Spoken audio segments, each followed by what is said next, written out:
Hello, welcome to Pergola Nurseries. I'm Ginny. We've come to the very back of Pergola Nurseries, a corner here that's often neglected and nobody looking at.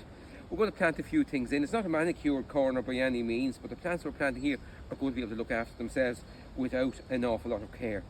We're setting in a lilac, and lilac are wonderful. You know, they flower in late spring and early summer when all the flowering cherries have gone. There's a variety called JOLY.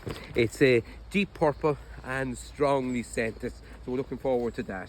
It's going to grow a reasonable size. We can let it off here. You can keep them to 2 meters high, or you can let them up to 3-4 meters if you want to. So we'll let it work away here. There's a holly behind, a bit of green backdrop. We can trim that back and let it do its own thing here. We took out a decent sized planting hole. The soil here is not good. We've mixed in a little bit of swell compost at the bottom of the soil, or bottom of the planting hole, and we're going to add Super Thrive. And Super Thrive is a wonderful planting fertilizer. It reduces transplant shock and is slowly released for the plant. We'll give this lilac a great chance to get off to a good start in life, and once it gets going it'll look after itself. So mixing our Super Thrive and some swell compost at the bottom of the planting hole there, and we have a little bit of soil and swell compost for back in around the plant.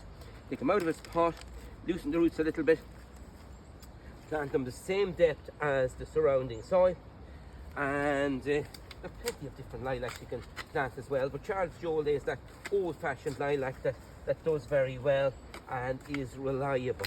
So flowering late spring and early summer.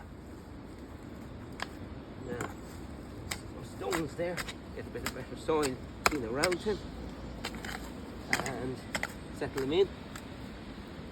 So we've got all that nice Super Thrive planting fertilizer at the bottom, a little bit of swell compost and soil gone back in down there as well, and lilac JOLY will be settled in here for years and years to come, flowering late spring and early summer with fragrant flowers. Bye for now, enjoy your garden.